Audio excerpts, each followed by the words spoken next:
धीरे धीरे यहाँ का मौसम बदलने लगा है। बिहार बिहार की अपनी जो भौगोलिक परिस्थिति है, इस हिसाब से भी यहाँ का जो मौसम का मिजाज है वो भी बदल रहा है।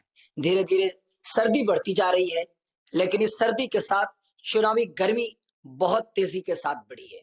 पहले चरण का मतदान 6 नवंबर को संपन्न हो चुका है। 121 सीटों पर लगभग 21 जिलों में चुनाव हो चुके हैं। अब जो दूसरे चरण का मतदान है वो 11 तारीख का है। खास बात यह रही, जो पहले चरण का मतदान रहा उसमें रिकॉर्ड वोट पड़े हैं। 64%, अप्रोक्सीमेटली 65% वोट पड़ा है। ये बिहार की तारीख का एक बहुत तारीखी और बहुत खास, बहुत ज्यादा वोट प्रतिशत रहा है। जनता इस बार चुनाव के मूड में थी और लगातार अपने मतों का प्रयोग करते हुए जो पहले चरण में उन्होंने जोश दिखाया है, ये काबिल तारीफ है और काबिल गौर भी है। अब दूसरे चरण की तैयारी हो रही है, सभी पार्टियां अपना दम भर रही हैं। इस वक्त सीमांचल की ओर बहुत सारे नेताओं की अपनी निगाहें हैं, क्योंकि सीमांचल में लगभग 26 सीटें हैं, 25 से 26 सीटें हैं और 4 अहम जिले हैं, कटिहार और पूर्णिया, अररिया, किशनगंज। यहाँ की जो लड़ाई है, जो दूसरे चरण की लड़ाई है, वो असदुद्दीन को ओवैसी वाली मजलिस इत्तेहादुल मुस्लिमीन में त्रिकोणी बनाती है। या यूं कहें कि लड़ाई कई जगहों पर समझ नहीं आ रही कि चुनाव में दरअसल आखिर में होगा क्या, क्योंकि बहुतेरी सीटों पर, पिछली बार 5 सीटों पर तो एमआईएम के विधायक भी थे। हालांकि वो 4 विधायक राजद में चले गए थे, किसी को टिकट भी नहीं मिला। एक को छोड़ के शहनवाज को टिकट मिला, ऐसे में 3 वो तो टिकट नहीं पाए। लेकिन मैं कई जिलों में गया, कटिहार के कई विधानसभाओं में गया, तो पूर्णिया में गया और मैं अमौर भी का जो भी सूरत हाल देखा, ले देखिए यहाँ की लड़ाई बड़ी टफेस्ट हो चुकी है। और खास बात यह है कि मजलिस इत्तेहादुल मुस्लिमीन पूरी अपनी टीम लगा दी है। बैरिस्टर असदुद्दीन ओवैसी जैसे लोकल एरियाज में रैली कर रहे हैं, सुबह से लेकर रात 11 बजे तक लगभग 7-8 रैलियां कर डाल रहे हैं। तो वहीं विपक्ष की ओर से, विपक्ष ने उनकी काठ के रूप में इमरान प्रतापगढ़ी की लगातार इस क्षेत्र में रैलियां लगा रखी हैं। एक खास बात यह भी है कि इस पहली बार समाजवादी पार्टी इतनी एक्टिव होकर बिहार में चुनावी रैलियां कर रही है। विशेषकर अखिलेश यादव का इतनी रैलियां बिहार में करना यह शायद पहली बार है, और वो सभी जिलों में जा रहे हैं, सभी जगहों पे जा रहे हैं। ऐसे लग रहा है जैसे अखिलेश यादव स्वयं चुनाव लड़ रहे हैं, जबकि समाजवादी पार्टी किसी एक सीट पर खुद चुनाव नहीं लड़ रही है, लेकिन महागठबंधन और अपने रिश्तेदार तेजस्वी यादव के समर्थन में एकदम अखिलेश यादव पूरी जी जान से जुटे हुए हैं। तो उन्होंने बैरिस्टर असदुद्दीन ओवैसी और मजलिस की काठ के रूप में अपने एक प्रोग्रेसिव लीडर के रूप में इकरा हसन को मैदान में उतार रखा है, जो तमाम सारे इलाकों में जा रही। बहुत भीड़ इकट्ठा हो रही उनकी रैली में, एक जबरदस्त स्पार्क है उनकी रैलियों में। वो चाहे जिस इलाके में जा रही हैं, नौजवानों की भीड़ है, महिलाओं की भीड़ है, बुजुर्गों की भीड़ है। लोग इकरा हसन को एक बड़े लीडर के तौर पर देख रहे हैं। अमूमन किसी सांसद में, जो दूसरी स्टेट का सांसद किसी स्टेट में आए, इस तरह का ऑरा नहीं देखने को मिलता है। लेकिन इकरा हसन की मांग भी है, तमाम सारे क्षेत्रों में वो जा रही हैं। ऐसे में ये जो चुनाव का जो दूसरा फेज है, इसमें कई सीटें काफी खास हैं। इसमें एमआईएम के सूबे के सदर अख्तरुल ईमान की सीट अमौर है, तो काफी प्रियंका गांधी के करीबी और खास में गिने जाने वाले तौकीर आलम की भी सीट है। तो कांग्रेस के बड़े लीडर उनकी शकील अहमद खान की भी सीट है। तो प्रदेश अध्यक्ष इनके राजेश राम की सीट है, औरंगाबाद वाले। तो ये जो दूसरे फेज का चुनाव है, 122 सीटों पर मतदान होना है। अभी बस इतनी ही सीटों पर वोट हुआ है 6 तारीख को, कि आधी सीटों का मसला हुआ है। टोटल 243 सीटें हैं, 121 पे हुआ है।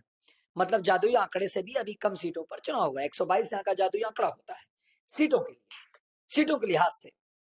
ऐसे में बिहार में बहुत सारे नेता आए, प्रधानमंत्री भी लगातार यहाँ पर रैलियां कर रहे हैं। लेकिन प्रधानमंत्री को रिपोर्ट कार्ड पेश करना था, उन्हें बताना था कि हमने बिहार को ये दे दिया, बिहार के लिए ये कर दिया। 15 करोड़, 56 करोड़, जो इस तरह से बोलते थे, 15,000 करोड़, 20,000 करोड़, वो जो करोड़ करोड़ की बात को मंचों से बोलते थे और मोतिहारी को मुंबई बनाने की बात करते थे, वो तुकबंदी वाला जो उनके भाषण थे, उनको उस रिपोर्ट कार्ड को पेश करना था। लेकिन इस वक्त वो कुछ अलग तरह की बातें कर रहे हैं, जो भाजपा की एक लाइन है उस पर वो बात कर रहे हैं। लेकिन फिर भी उनके वोटर तो मुत्तहिद हैं, वोटर उनको मानते हैं। मोदी जी की एक विशेषकर पॉपुलैरिटी है लोगों में, उनके जो वोटर हैं उनमें मोदी जी की एक अलग छवि है। लोगों को लगता है कि मोदी ना होते तो देश ना बचता। ऐसे भी उनके मानने वाले लोग हैं, मतलब उनके पक्के वाले कोर समर्थक भी हैं जो मोदी जी की हर बात में लबैक करते हैं। लेकिन इस बीच वो प्रधानमंत्री होने के साथ साथ वो बीजेपी का बड़ा नेता होने के साथ साथ देश के प्रधानमंत्री हैं। उनकी जवाबदेही बनती है, अकाउंटेबिलिटी, उनकी उनकी बातों की एक अकाउंटेबिलिटी होनी चाहिए। जिस तरह की बातें हैं कि आइए ना वो सब क्या कहते हैं कि सिक्सर घुसाए दे छाती में पावर होला, ये पार्टी आरजेडी के लिए हमला किए, जबकि वो उनका गाना नहीं है, ये आरजेडी के किसी हैंडल का गाना नहीं है। बिहार के लिए ऐसे बहुत से गाने गाए गए हैं। आइए ना हमारा बिहार में कट्टा घुसा देंगे कपार में, सिक्सर की 6 गोली उतार दे छाती मेरे, पावर होला खाली अहिर जाती मेरे। ये सब चीजें तो बिहार के लोगों ने, बिहार के कलाकारों ने, बिहार के लोकगीतों में यहाँ की भोजपुरी सिंगरों ने ऐसे गाने गाए और लोगों ने खूब सुना भी। लेकिन एक प्रधानमंत्री को ये बातें नहीं बोलनी चाहिए, मेरी अपनी ऐसी राय है। खैर, लेकिन अब ये जो चुनाव है 122 सीटों का, ये चुनाव 11 तारीख को होना है। जिस तरह से पहले चरण में लगभग 64% मतदान हुआ है, अब दूसरा फेज है 11 तारीख को, उसमें कितना मतदान पड़ता है, किन सीटों पर क्या हाल रहता है, फिर उसके बाद तमाम सारे सिफोलॉजिस्ट अपने विचार रखेंगे। लेकिन इस बीच हमने बिहार को बहुत सारी जगहों पे गया और बहुत कुछ देखा। बिहार की बहुत सी अपनी समस्याएं हैं। जो भी नदी के किनारे के इलाके हैं वो अपने कटान की समस्या से भयंकर रूप से जूझते हुए रहते हैं। कटान इस बार बाढ़ भी आई थी तो घर से बेघर हो जाते हैं, कोई ऐसी व्यवस्था नहीं है। तो रोजी रोजगार का जो मसला है पूरी तरीका से प्रशांत किशोर यानी जनसुराज ने पूरी तरीका से छेड़ रखा है। और उस पर तेजस्वी यादव भी, ये जो हर घर रोजगार, हर घर एक नौकरी देने की जो उनकी वादा है, वो भी काफी सुर्खी बटोर रहा है। और एक तरफ भारतीय जनता पार्टी का या एनडीए की सरकार का जो आखिरी मौके पर नीतीश कुमार का जो 10,000 रुपए का महिलाओं को वजीफा था, वो काफी काम आ रहा है। कई सारी महिलाएं कई सारे बूथ पर, अब मैं जा रहा हूँ पूछता हूँ तो कहती है कि जो खिला रहा है, जो दे रहा है, उन्हीं को जिताएंगे। मतलब आखिरी मौके पर जो पैसा जाता है वो एक तरीका से इंजेक्शन का काम करता है। लोगों को लगता है कि ये डायरेक्ट मुझे मिल रहा है। ये चुनावी, ये जो इलेक्शन कमीशन है, चुनाव आयोग है, उसे उसे ऐसी किसी प्रक्रिया पे चुनाव के दौरान निष्पक्ष होते हुए कार्रवाई करनी चाहिए, एक नजीर पेश करनी चाहिए। लेकिन ऐसा नहीं हो सका। आज भी किस्तें आ रही हैं, कोई कह रहा था 7 तारीख को फिर एक नई किस्त आने वाली है। तो ऐसे में चुनाव कई मुद्दों पे लड़ा जा रहा है।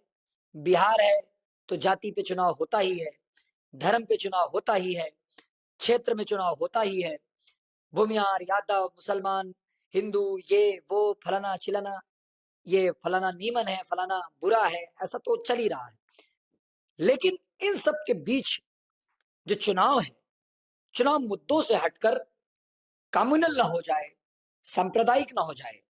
एक ये जिम्मेदारी है बिहार के लोगों की। वो अपने बिहार के वही भाग्य के विधाता हैं। बिहार को बिहार के लोग ही आने वाले वक्त में आगे ले जाएंगे।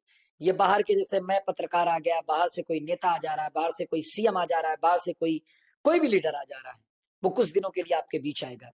लेकिन इसके बाद आपको बिहार को अपनी जगह पर रहना है, अपने काम करने हैं, अपने सूरत में अपनी जिंदगी के जो उनके हालात है उसी में जीना है।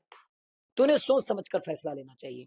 मेरी ये राय है कि आपके इलाके का जो प्रतिनिधि हो वो कम से कम आपसे मिल सके, आपकी बातों को सुन सके, आपके दुख को हर सके, आपके कष्टों को दूर कर सके। ऐसे लीडर्स को आप चुनिए और खुशहाल बिहार बनाइए।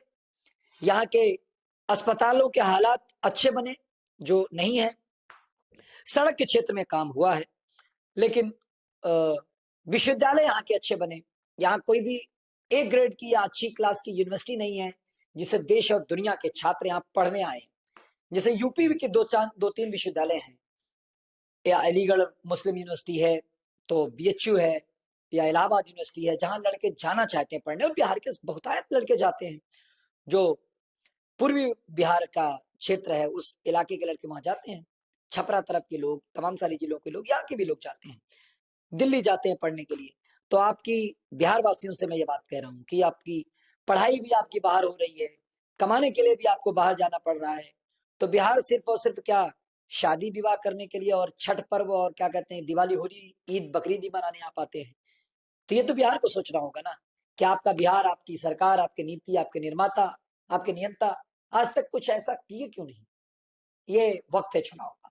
आप अपने आकाओं से, आप अपने नेताओं से, नेता आका नहीं होता, खैर सॉरी, आप अपने नेताओं से, आप अपने नीति निर्माताओं से, पार्टियों से, दलों से, इनसे सवाल कीजिए, इनके सामने अपने सवाल रखिए। कोई भी गुंडा मवाली आपका नेता बनेगा तो ये बिहार का नुकसान होगा, इस इलाके का नुकसान होगा।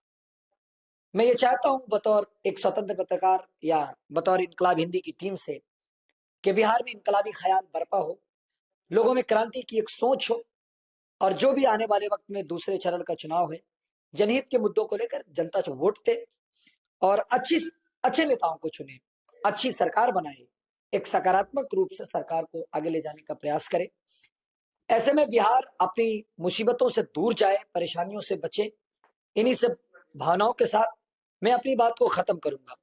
ये बिहार का जो अब इलाका बचा हुआ है, सीमांचल बचा हुआ है, शिवहर बचा हुआ है, सीतामढ़ी बचा हुआ है, मोदी जी का जो मुंबई है यानी मोतिहारी बचा हुआ है, वो तमाम सारे इलाके हैं जहां पर मतदान 11 तारीख को होना है।